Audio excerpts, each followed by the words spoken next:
Thank you very much, dear moderators. A good evening to everyone. Protocol observed. Why I think I am the best candidate is because I am consistent, I am persistent, I am resilient, I am honest,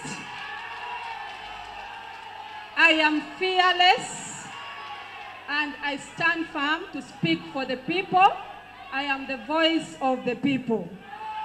I have been standing because I feel for the people. I have had experience for the last 5 years in Parliament, 4.5, and that qualifies me to be again the next MP for Soroti City because I fully understand the core roles of the Member of Parliament as our country pursues. I am the only lady who knows how to breastfeed 2 children at the same time. I have twins and therefore I can breastfeed Soroti East and Soroti West at the same time without selecting which one takes the greatest percentage. I therefore encourage everybody here, including all of us watching me, that Achom Alobo Joan is. Thank you very much. Thank you so much for that session, Carol. I want to ask the audience to maintain silence. Please, as you shout, you distract your colleagues from listening. It's important to maintain silence. Security is identifying some of you and you'll be thrown out if you don't maintain order. Thank you. In this session, we have questions. Each of you answer one question.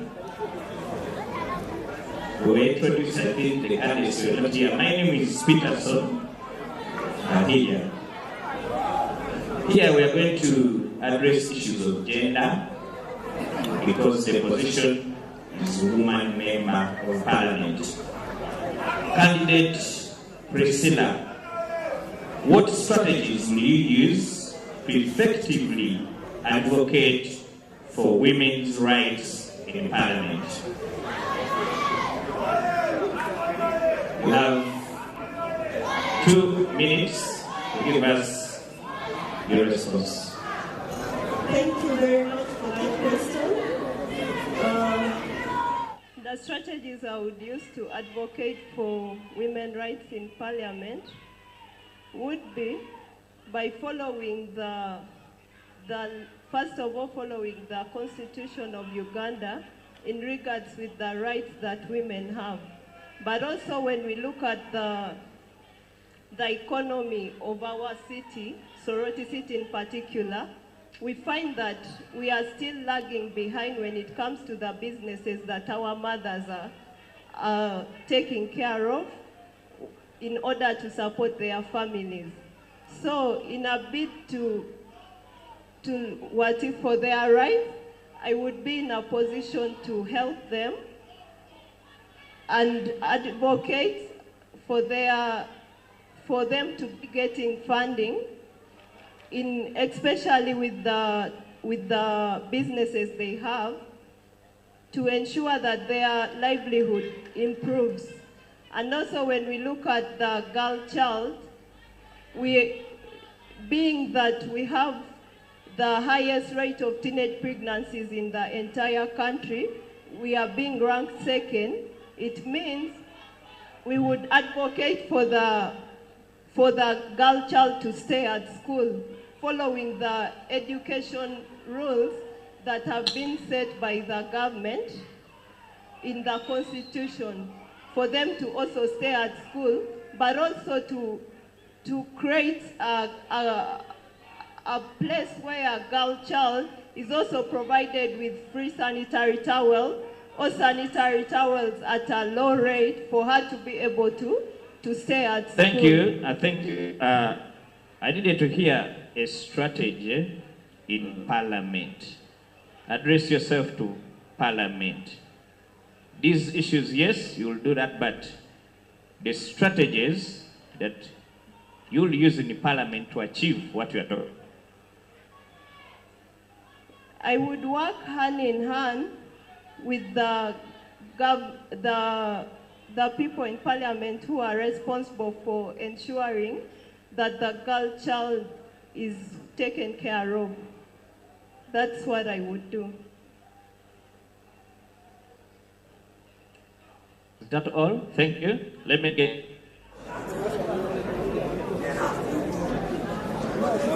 Please, maybe we'll come and check this microphone. DJ, thank you. Let me get to candidate Amulo and Sheila.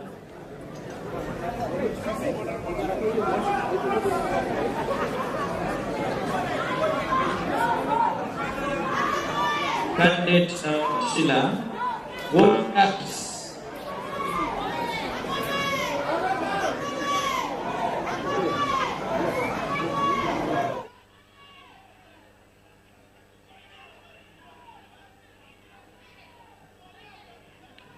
Thank you.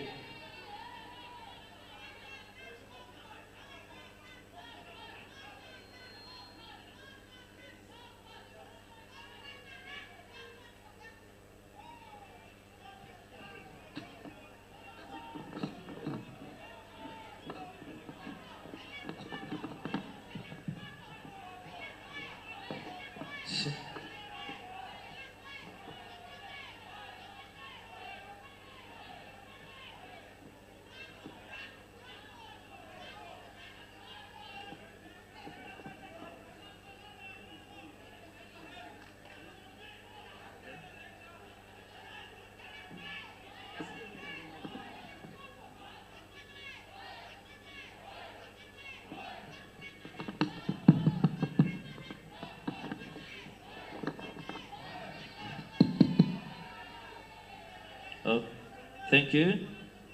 Please, candidates, I know your agents are here. Control your funds. They are in clusters, and it is easy to know whose supporters they are. So please, take charge. If not, we are going to take a very difficult decision of evicting the supporters of a particular candidate and the candidate, because you are failing the debate. We know who exactly you are supporting and where you are. So security will throw all of you out. That's what we are going to do. This is an intellectual debate. This is not a rally. Please sit. Let's proceed well. And that is the last warning. We are going to throw you out. That's the next thing we shall do. And for that matter, candidate Joanna Lobo,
Backward shift, shift, backward shift.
Selector stick, you the number one. Rhythm tonight. The ballet,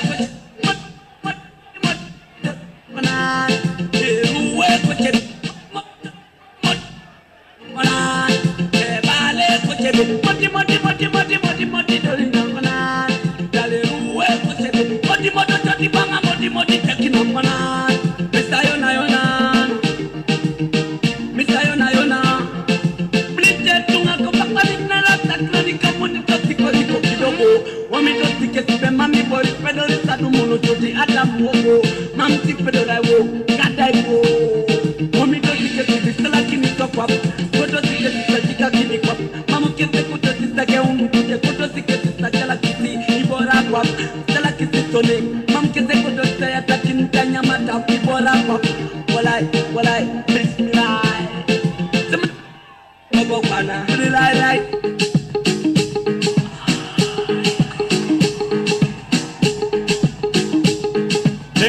Thank you, thank you. Thank you, DJ. Thank you.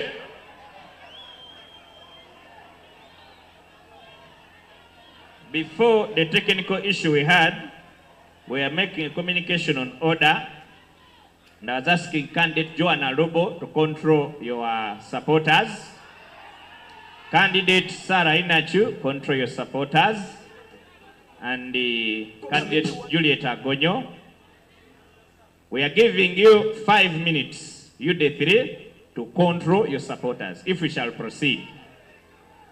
Let your agents come, communicate to them before we can proceed. If we are going to fail on order, we shall not proceed. So you have 5 minutes to control your supporters. Communicate to them.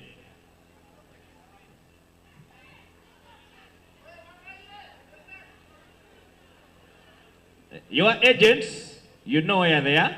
Please speak to them to control your supporters. You have 5 minutes before you can proceed.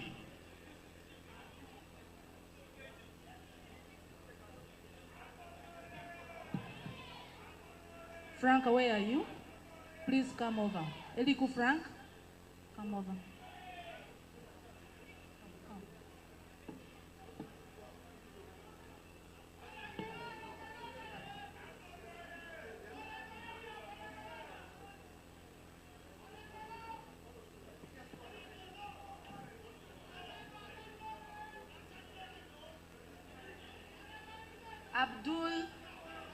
Abdul, please, can you kindly control our team?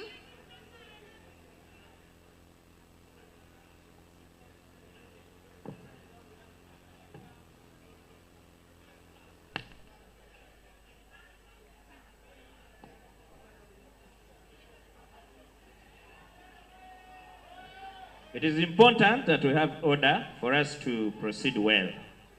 So we get to Amulo Sheila. This is your question. What gaps still exist in policy or legislation concerning women's rights? The gaps that exist and how, when you get to Parliament, how you'll address those gaps. Thank you very much, moderator. Allow me ride on the protocol that was already observed. How will I bridge the gaps of the women, as you said, in Parliament? One, I would want to advocate for gender-based violence, because women are faced with a lot of challenges.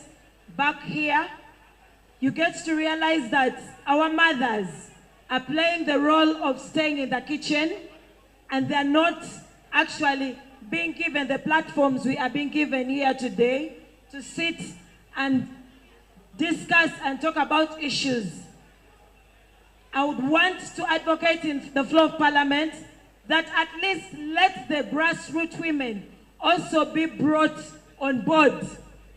By minimizing gender-based violence, this calls upon all the men, our fathers out there, to value our mothers by not battering women.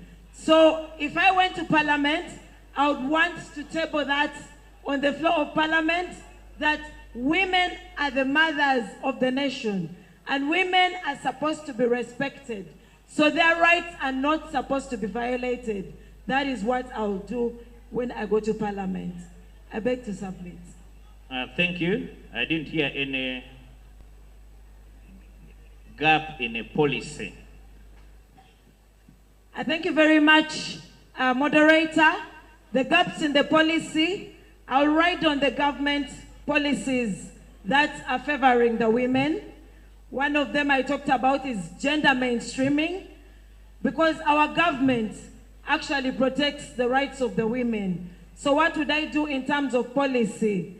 Legislate in Parliament and ensure that women issues are addressed in terms of policy. I thank you very much. Thank you. Candidate Sarah Inachu, where do you see the biggest challenges in mainstreaming gender? Putting that in mind that when you get to Parliament, you will be the woman member of Parliament, and gender mainstreaming is a key issue. Where do you see the biggest challenges? Thank you very much. Continuing on the question you asked of the strategies that will be used to advocate for women's rights in Parliament. First of all, before I answer that question, allow me to appreciate in a very special way the NRM government for putting on across a level platform for women emancipation. As you all see today, women have been put in a platform that has cemented them in the pillars of national development of this country. Categorically, clearly, women are voicing more than, and evidence is in our land. So that today we have the Vice President as a woman, we have the Speaker of Parliament as a woman, and we have the Prime Minister as a woman. All those are the attributions of the NRM government putting in affirmative action for women emancipation. However, there are still existing gaps among the women, including education gaps and health gaps. If given the platform and the mandate, I will mandatorily play my key role of legislation and representing the voices of women in the floor of Parliament by addressing their concerns respectively and seeing how solutions are provided. Sarah Inachu, being a student... Candidate Sarah, address the challenges in mainstreaming gender. Yes, that you will do, yes, thank you. But the question is, we want to see how the challenges in mainstreaming gender. As I highlighted, among them is education. There is still high rate of childbirth and women dropouts. I would advocate for a comprehensive platform to see how sensitization will be improvised to the girl child and women in Soroti City. And with the background that I was a government student who went on government scholarship, I will also advocate for scholarship for children and girls who are really suffering here in Soroti while in the floor of Parliament. There is still a challenge of health here in Soroti. And we all see how voicing out the issue of Soroti Referral Hospital is a challenge. But if given the mandate, surely I will advocate for the apprehension and rehabilitation of health here in Soroti by putting on board a very well-equipped, fully facilitated health hospital here in Soroti. Thank you on the issue of health. Thank you. Time is up anyway. Candidate Joan Alobo, this is for you because you are the incumbent.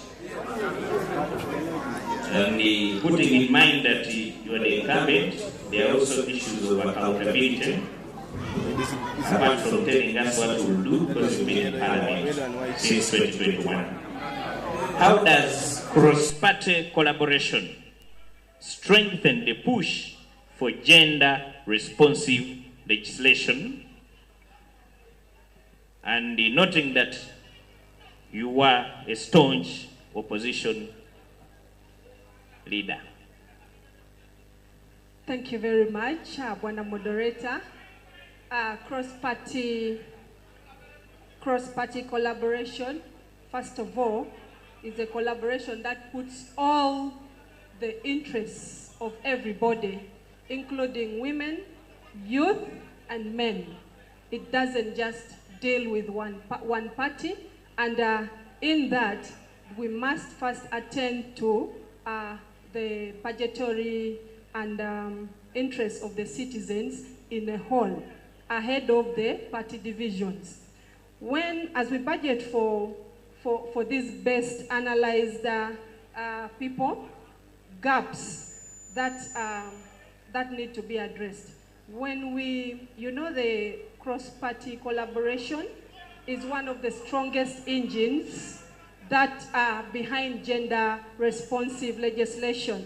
You realize that in Parliament, we have had groups and associations and women organizations that come to push for gender-responsive legislation. One of them in the umbrella of women in Parliament is UOPA, the Uganda Women Parliamentary Associations, where when we get into any gender-responsive legislation, we sit as a team of women in Parliament, talk about this activity, and then get into the team to try and convince able men and responsible men who are ready to support the women in this agenda. We have also collaborated with women in different organizations. When you talk of WIONET, that is the Uganda Women Network, these are all advocating for the budgetary increment and participation on the women responsive legislation. These umbrellas, cross-party collaboration. Thank you for the answer. Now that you are the incumbent, maybe you tell us what did you do in UOPA, UANET, in a minute. Any achievements you have in those areas? In UOPA, it's a collaborative body that deals with all gender activities. When we rise up, when one woman rises up on a health maternal matter, you realize that all women come in and support that woman. We do not boo at fellow women. Women encourage their fellow women on the floor of Parliament. As UOPA, we have managed to encourage and strengthen women. Even at my age, we encourage the women. We have moved bills on gender-based situations, gender-responsive legislation. We have pushed on bills on health. When you realize that Alobo has woken up and spoken on this, it's not a mandate that any other woman should dispute. You realize that when I stood up on the justice for our young girl who was battered in Soroti here, a whole system of women in Parliament stood up and supported the idea. That is what we call UOPA, Forward, and UIONET. All came in and supported us. Thank you so much. And we get to candidate Juliet Agonyo. How do you plan to deal with gender perspectives in your bills and the committee debates? Look at the bills and the committee debates, the issues of integrating gender perspectives. There are many laws that Parliament passes. How do you plan to deal with those issues of gender in that process? Thank you very much. One, being a member of Parliament, you are not only going to advocate for the rights of women. When you're in Parliament, you are advocating for the rights of every Ugandan. So when you talk about being in a committee, because in committees, these are areas where matters are discussed, scrutinized in depth before they go to the main house. So meaning if I am a member of a committee that is responsible for gender issues, I will advocate for policies that favor the rights of women. When you look at the way women are treated, especially the widows are very, very vulnerable people. They are mistreated once their spouses pass on. So meaning that we need inclusiveness in the laws, in the bills that we make, that protects this woman who has lost their husband. Number two, we have women who are working in offices. But remember, a woman remains a woman. A woman is a mother. That is why we are called mothers to the nation, because we give birth to life. This baby who remains at home, we have seen in several occasions, babies are battered by the house helpers, by the house managers, when the mother is not aware. And if we the mothers, when we go to parliament, if tomorrow you give me the mandate to go to parliament, I will advocate for the law that protects this baby here. These babies need to be put in a special place, such that when the mother is legislating, this baby is secured. Such that when the mother is in the office doing work for this nation, the baby is protected. Okay, thank you. Thank you. Maybe just a rejoinder of that. You are the Speaker of Soroti State Council. Do you have any success stories on issues of gender in Soroti State Council? Yes. We have a successful story in regards to the girl child. There are so many children, the girls especially, who have attempted to drop up to school, but we have engaged them in several occasions, and we put them in a training of, we have put them in the skilling hub, whereby they have attained the skill to make them move on as the people who were almost dropping out of school. Thank you so much. I now get to Evelyn, and Evelyn will be handling budgeting and appropriation. Thank you. Thank you so much, my colleagues and the candidates. My name is Evelyn Adwoko, like they had introduced me earlier, and I will be handling the issues of budgeting and allocation. We know that is one area that is very critical in Parliament when it comes to sharing the national cake. So I want to begin with the candidate Amulo Emily Sheila. As we look at the issues of budgeting, how will you ensure that the national budget addresses the specific needs of women in Uganda? Because these are things we will be discussing at the floor of Parliament, but also focusing on where you represent, especially Soroti City, where you're coming in as a candidate. I thank you very much, moderator, once more. Focusing on budgeting and looking forward to the women. What I'll do if I'm given the mandate to represent my dear people of Soroti is I would advocate on the floor of Parliament that during the budgeting process, the women are not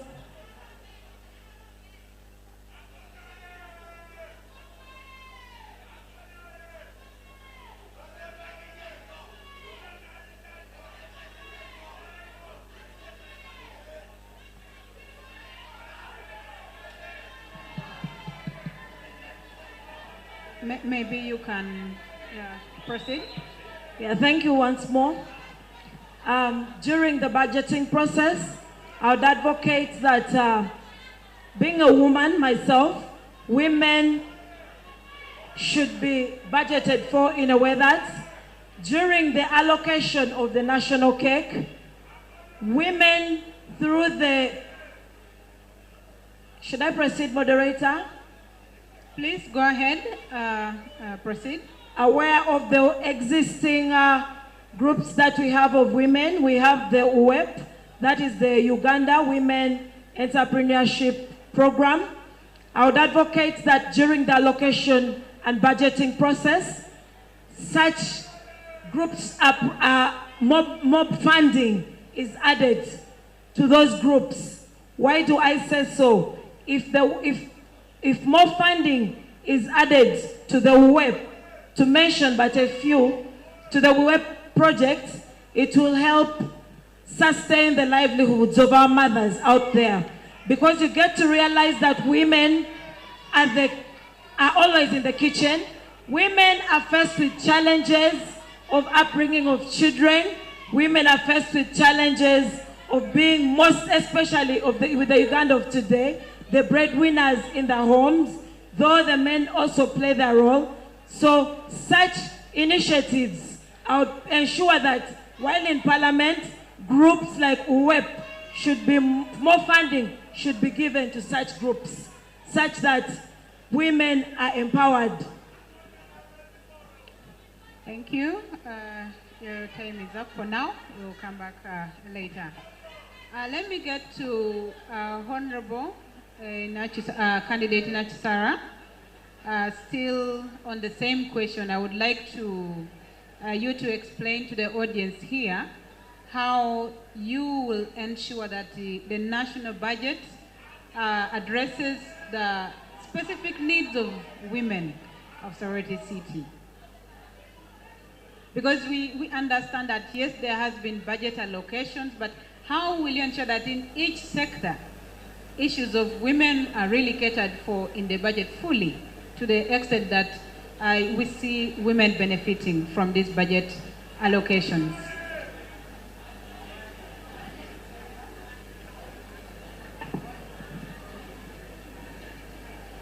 Thank you very much. Help us on that microphone. As we all know that the Parliament of Uganda plays. Thank you. As we all know that the Parliament of Uganda plays a very crucial role in approving and allocation of budgets at its fundamental mandate.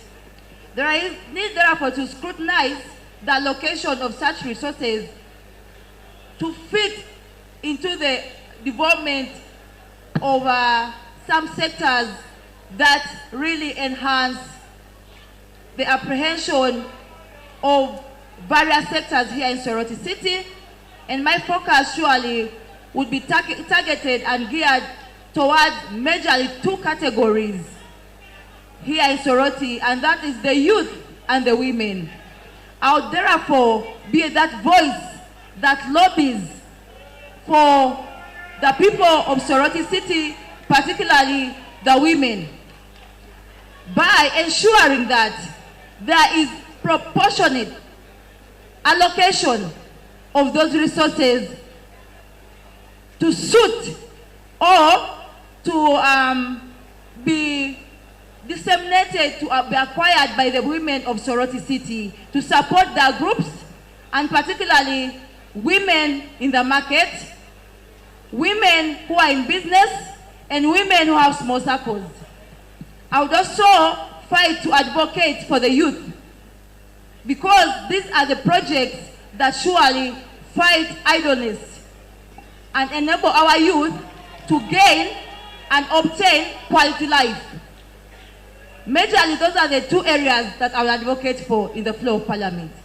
By the youth, do you mean the female, the girls, or generally the youth?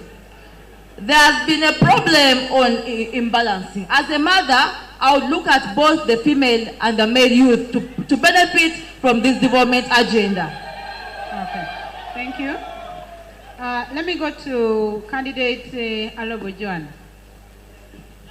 Still on the issues of the national budget that addresses specific needs of children, I would like to bring your attention to issues of agriculture.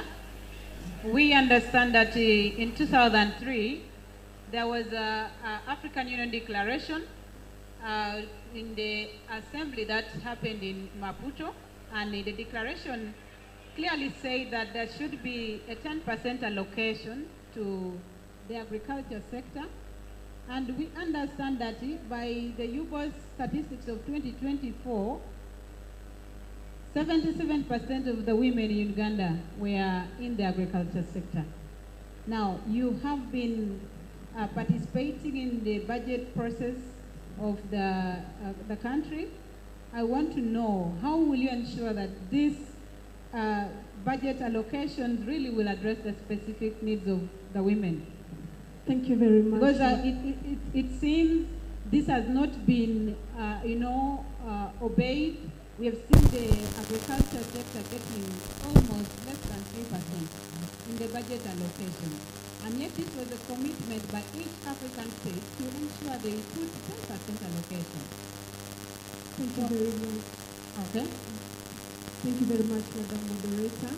In the first place, we all know that agriculture has been the backbone for Uganda from time memorial, and Uganda has been a food basket for many of our East Africa and Central Africa regions. It's actually something that is ongoing. I am pleased to inform you that we are actually handling the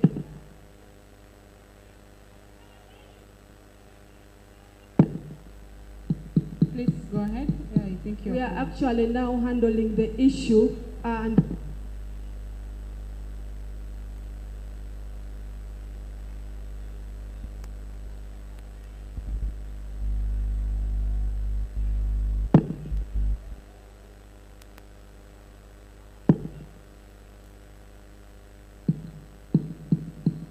I think you're clear now.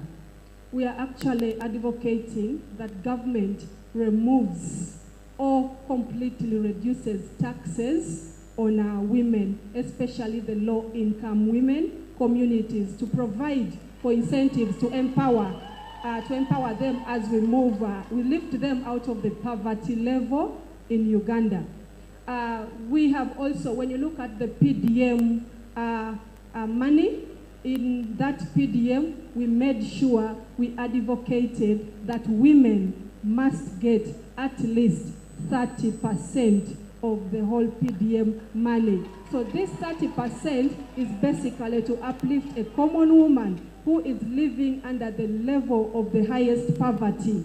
Even if this woman is practicing agriculture, this 30% has been awarded to these women, and they are able to use this money to ensure that they practice the agriculture.